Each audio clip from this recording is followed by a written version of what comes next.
Arcot road Vadapalani கோயிலுக்கு பக்கத்தில் 5.25 ground main ரோட்லேயே இருக்குது. அதனுடைய தோராய மதிப்பு 40 கோடி தரும். எங்கள் சொத்தை அபகரித்து ஏமாற்றிய திரு தேவராஜ் அவர்கள்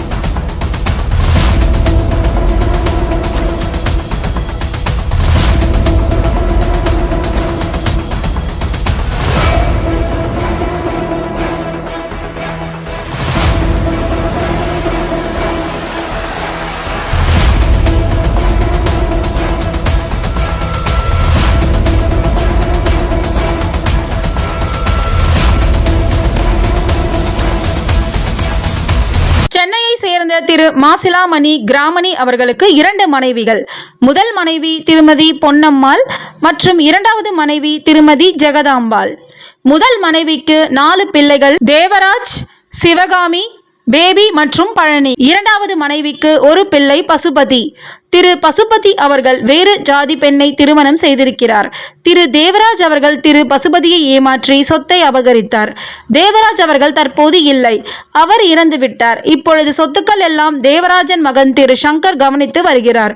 திரு பசுபதி அவர்களின் மகள்கள் செல்வி கோமதி மற்றும் முரளி ஆகியோர்கள் திரு சங்கரை அணுகி என் அப்பாவுக்கு வரவேண்டிய சொத்தில் பங்கு கேட்டால் அதற்கு திரு சங்கர் அவர்கள் மிக மோசமான வார்த்தைகளால் திட்டி, உங்க அப்பா வேறு ஜாதி பெண்ணை திருமணம் செய்திருக்கிறார் என்று சொல்லி ஜாதி பெயர் சொல்லி அசிங்கமாக திட்டியிருக்கிறார்.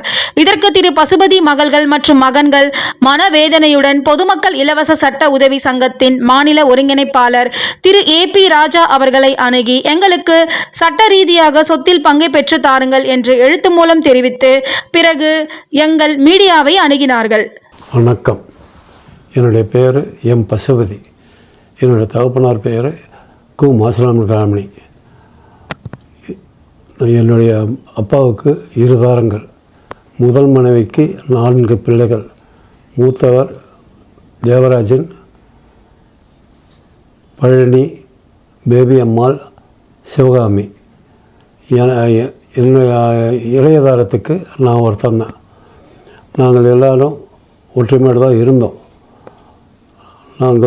எங்கள் அப்பா என்னை 36 வீட்டில் தான் நானும் எங்கள் அப்பாவும் வாழ்ந்தோம். இடையில் எங்கள் அண்ணன் வெளியே போயிட்டார். அவர் போயிட்டு திருப்பியும் கல்யாணம் பண்ணிவிட்டு திருப்பியும் உள்ளே வரும்போது அப்போது எங்கள் அப்பா தடுத்து பெரிய தகராறு பண்ணியும் வரக்கூடாதுன்னு சொல்லி எவ்வளோ மன்றாடினார். மீறியும் அவர் அவருடைய பலத்தை வச்சு உள்ளே வந்துட்டார். என்னுடைய அப்பாவும் நானும் அந்த வீட்டில் தான் வாழ்ந்தோம், அந்த வீட்டில் தான் இருந்தோம், அந்த வீட்டில் தான் படித்தேன். அதே மாதிரி என்னுடைய அக்கா சிவகாமியும் சேர்ந்து நானும் 2 பேரும் தான் அந்த ஸ்கூலுக்கு போயிட்டு வருவோம். அந்த சமயத்தில் எனக்கு படிப்பெல்லாம் முடிஞ்சிடுச்சு. எனக்கு வேலையும் கிடச்சி எனக்கு என்னுடைய நண்பருடைய தங்கச்சியை நான் திருமணம் நடக்கிறத பண்ணிக்க ஆசைப்பட்டேன். அதுக்கு இவர்கிட்ட போய் கேட்டதுக்கு, நீ கீழ் ஜாதி பெண்ணை கல்யாணம் பண்ணுற, நீ இங்கே இருக்கிறதுக்கு அருகதை இல்லை, நீ போ வெளியேன்னு சொல்லி எவ்வளோ தகராறு பண்ணார். அதேமாரி நான் அந்த வீட்டில் தான் இருந்தேன். அப்போ இதுக்கப்புறம் எங்கள் அப்பாவை சித்திரவதைப்படுத்த ஆரம்பித்தாங்க. அந்த சமயத்தில் எங்கள் அப்பா எனக்கு முன்பாகம் எனக்கும் பின்பாகம் எங்கள் அக்கா பேபி அம்மாவுக்கும் உயில் எழுதினார். அதை வச்சு அதை பார்த்தும் அதிகமாக எங்கள் அப்பாவை அடித்து சித்திரவதை பண்ணி மண்டையெல்லாம் உடைச்சி இது பண்ணாங்க. வருஷங்கள் போயிட்டே இருந்தது. இடையில் எங்கள் அப்பா காலமாயிட்டார். காலமாகிறதுக்கு முன்னாடி எனக்கு திருமணமாகி 4 பிள்ளைகள். முதல் பிள்ளை கோபிநாதன், 2வது பிள்ளை தமிழ்ச்செல்வி, 3வது பிள்ளை கோமலச்செல்வி, 4வது பிள்ளை முரளிதரன். இவர்களும் வாழ்ந்த வாழ்க்கையில் பல கஷ்டங்களை அனுபவித்து அவங்கவுங்க தன்னிச்சையாக அவங்க வாழ்க்கையை அமைச்சுக்கிட்டாங்க. எனக்கு இந்த பிள்ளைகளுக்கு ஒன்றுமே செய்ய முடியாமல் சூழ்நிலையில் அவங்களுக்கு இருக்கிறதுக்கும் வீடு இல்லை, ஒதுங்கிறதுக்கு வீடு இல்லை, அந்த அளவுக்கு சிரமப்பட்டு வாழ்ந்துக்கிட்டு இருந்தேன். அப்போ என் பிள்ளைங்க என்னை வந்து கேட்டாங்க, அப்பா உங்களுக்கு வந்து சொத்து இருக்கே, அந்த சொத்தில் நீங்கள் வந்து ஏன் முயற்சி பண்ணக்கூடாதுன்னு சொன்னாங்க. ஆனால் ஏற்கனவே நான் வந்து முயற்சி பண்ணி அந்த சொத்தை கேட்டதுக்கு நான் கோர்ட்டில் வந்து ஏற்கனவே முயற்சி பண்ணி கேஸ் ஆடிட்டு இருந்தேன். அந்த கேஸில் எனக்கு தான் சாதகமாக அமைஞ்சது. ஆனால் எங்கள் அண்ணன் தேவராஜ் அந்த வக்கீலை வந்து அவர் பக்கம் சேர்த்து அந்த ரெண்டு வக்கீலும் சமரசம் பேசி என்னை வந்து அந்த கேஸில் வந்து விடுதலை ஆக்கிறதுக்கு முயற்சி பண்ணி வெளியே அனுப்பிச்சிட்டாங்க. அதுக்கப்புறம் நான் கேட்டதுக்கு 4 பேருக்கும் கொடுக்கும்போது நான் கொடுக்குறேன்னு சொல்லி என்னை அனுப்பிச்சி விட்டார். அதுக்கப்புறம் நான் கேட்கும்போது அதுக்கு இடையில் வந்து என் குடும்பத்தில் எங்கள் மாமாவுக்கும் எனக்கும் இந்த சொத்து தகராறுனால இந்த சொத்துனால தகராறு ஆச்சு. நான் அவர்கிட்ட வாதாடும் போது சில வார்த்தைகள் தடித்தது. அதை போய் அவர் அங்கே போய் சொல்லி அதுக்கப்புறம் எங்கள் அண்ணன் வந்து என்னை வந்து கீழ்த்தரமாக பரஜாதியில் பொண்ணு எடுத்திருக்க, உனக்கு என்னடா இங்கே வேலை, உனக்கு இதுக்கு சொத்துக்கும் சம்மந்தம் இல்லை, நீ ஏதாவது மீறி ஏதாவது இப்போ பிரச்சனை பண்ணாக்கா நான் நடக்கிறதே வெறும் பிள்ளைகளெல்லாம் நீ பார்க்க முடியாது, ஜாக்கிரதை ஓடி போடா. அப்போ எனக்கு வந்து எனக்கு சப்போர்ட் பண்ணுறதுக்கு யாருமே கிடையாது, எந்த ஆதரவும் கிடையாது. நான் பயந்து நான் அங்கேருந்து ஒதுங்கி நான் வந்து மறைமுகமாக போயிடலான்னு சொல்லிட்டு என் மனைவி நானே என் பிள்ளைகளெல்லாம் சேர்ந்து ஆந்திராவுக்கு பார்டரில் போயிட்டு குடியிருந்துட்டோம். அதில் வந்து இது வரைக்கும் நான் வந்து எந்த இப்போ சொத்துக்காக நான் வரல. ஆனால் இப்போது என் பிள்ளைங்க வந்து அவங்க பிள்ளைகள்லாம் ஆகி அவங்கள ரொம்ப கஷ்டப்படும் போது இருக்கிறதுக்கு இடம் இல்லாமல் கண்ணீர் விட்டு கதறினாங்க. நாங்களாவது முயற்சி பண்ணுறோம்ப்பா. சரிம்மா, நீங்களாம் முயற்சி பண்ணுங்க, நானும் உங்களுக்கு ஆதரவாக இருக்கிறேன். எந்த அதிகாரியை போயிட்டு பார்த்து கேட்கணுமோ கேட்டு இதுக்கு ஒரு முடிவு காணலாம். நான் பசுபதியோட 2வது மக. என் பேர் கோமதி. எங்கள் அப்பாவை வந்து சின்ன வயசில் எங்கள் அப்பாவோட சொத்தை ஏமாற்றிட்டாங்கன்றதே வந்து எங்கள் அம்மா இறந்ததுக்கு அப்புறம் தான் எங்களுக்கு முழுமையாக தெரிய வந்தது. எங்கள் அப்பா அது வரைக்கும் எங்ககிட்ட இதை பற்றிலாம் எங்ககிட்ட எதுவுமே சொன்னது கிடையாது. அதுக்கப்புறம் தான் இப்போ நாங்களாம் முயற்சி எடுக்கிறோம். எங்கள் அப்பாவை வந்து ரொம்பவும் மன உளைச்சலுக்காகி தான் இந்த விஷயத்தை எங்ககிட்ட சொன்னார். அந்தளவு எங்கள் அப்பாவை வந்து கஷ்டப்படுத்தியிருக்கிறாங்க. எங்கள் அம்மாவை கல்யாணம் பண்ணதுக்காக வந்து ஒரு ஜாதியை கொண்டு அந்த சொத்தை கொடுக்க முடியாதுன்னு சொல்லிட்டு எங்கள் அப்பாவை வந்து அங்கேருந்து விரட்டி அடிச்சிருக்கிறாங்க, மிரட்டி இருக்கிறாங்க. இதெல்லாம் எங்களுக்கு தெரிஞ்சு நாங்கள் போயிட்டு கேட்க போன போது எங்களையும் வந்து அது எப்படி சொல்கிறதுன்னு எனக்கு தெரியல, அந்தளவு வந்து மோசமாக தான் எங்களையும் நடத்துனாங்க. அங்கே போன போது சொத்துக்காக நாங்கள் கேட்ட போதும் உங்களுக்கும் இதுக்கும் இதில் என்ன சம்மந்தம் இருக்குதுன்னு எங்களை வந்து கேட்டாங்க. அதுக்கப்புறம் எங்களுக்கு என்ன பண்ணுறதுன்னு தெரியல. மீறினா வந்து எங்களை மிரட்டுற துணியிலேயே தான் பேசுகிறாங்க. ஆனால் எங்கள் அப்பாவை ஏமாற்றியிருக்காங்கன்றதை வந்து அவங்க எல்லாருக்குமே தெரியுது. ஆனால் அவங்களுக்கு இந்த சொத்துங்கிறதுனால வந்து விட்டு கொடுக்கறதுக்கு யாருக்கும் மனசு வரல. ஆனால் நாங்கள் கஷ்டப்படுறோம். எங்களோட தாத்தாவோட சொத்து எங்கள் அப்பாவும் அனுபவிக்கல, நாங்களும் அதில் ஒரு காசு கூட நாங்கள் அனுபவிச்சதும் கிடையாது. நாங்கள் கஷ்டப்படுறோம். நாங்கள் சட்ட உதவி மையத்தை நாடி இருக்கோம். எனக்கு வந்து எங்களுக்கு இதை சட்ட ரீதியாகவும் இவங்க கமிஷனர் ஆஃபீஸ் மூலியமாகவும் கலெக்டர் ஆஃபீஸ் மூலியமாகவும் எங்களுக்கு சட்ட ரீதியாகவும் இதை நீங்கள் எங்களுக்குன்னு சேர வேண்டியதை தான் நாங்கள் கேட்குறோம். எங்களுக்கு இதை எப்படின்னா எங்களுக்கு வாங்கி கொடுங்க. மேடம், நீங்கள் சொன்ன இடம் எங்கே இருக்குது? அந்த சொத்தோட மதிப்பு என்ன? வடபழனி கோவில் பக்கத்தில் இருக்கிற போஸ்ட் ஆஃபீஸ் தாண்டின ஒன்று கோகேஸ் இருக்கும். இந்த கோகேஸ் பக்கத்தில் இருக்கிற பில்டிங் தான் 36/1. அந்த ஆர்காட் ரோடு மேலேயே மெயின் ரோட்லேயே இருக்குது அந்த இடம். அந்த இடம் வந்து 5.25 கிரவுண்டு. இடத்தோட மதிப்பு வந்துட்டு 40 to 45 கோடி வரைக்கும் இப்போதைக்கு போகுது.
இது யார் பேரில் இருக்கு மேடம்? எங்கள் தாத்தா பேர் மாசிலாமணி.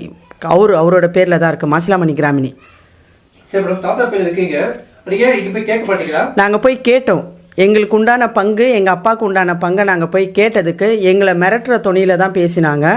பேசிட்டு உங்களுக்கும் இதுக்கும் எந்த சம்மந்தமும் இல்லைன்ற மாதிரி தான் அவங்க பேசுகிறாங்களே தவிர, ஏன்னா எங்களோட பெரியப்பா இறந்துட்டாரு.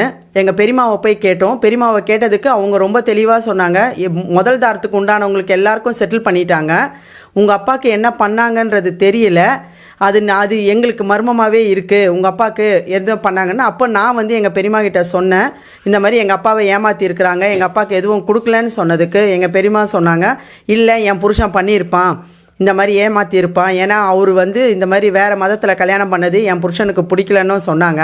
ஆனால் அவங்களும் இறந்துட்டாங்க. அவங்க பையன்கிட்ட நாங்கள் வந்து பேச போனால் அவர் எங்களை மிரட்டுற மாதிரியே பேசுகிறார் அவர். வணக்கம். பொதுமக்கள் இலவச சட்ட உதவி சங்கத்தினுடைய தலைமை ஒருங்கிணைப்பாளர் கராத்தே ஏபி ராஜா. இந்த அமைப்பு பொதுமக்களுக்காக பல்வேறு சேவைகள் செய்து வருகிறோம்.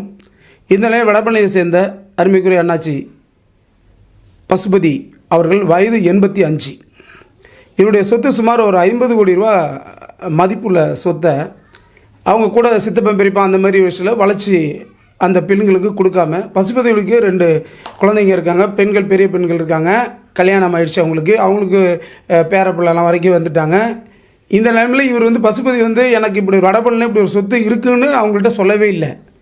இப்போ கஷ்ட சூழ்நிலைகள் வரும்போது அவர் உடம்பு முடியாத காலத்தில் எனக்கு வந்து சொத்து இருக்குது, அந்த சொத்தை வந்து என்னால் வாங்க முடியல அப்படிங்கிற ஒரு காலகட்டத்துக்கு வரும்போது இவங்க பெண்களும் அங்கே போய் கேட்குறாங்க, சொத்தை வந்து எங்கள் தாத்தா பேரில் தானே சொத்து இருக்குது, சொத்தை கொடுங்க அப்படின்னு கேட்கும்போது அவங்க தகாத முறையில் அவங்கள பேசி அசிங்கப்படுத்தி வெளியே அனுப்பிவிட்டுறாங்க.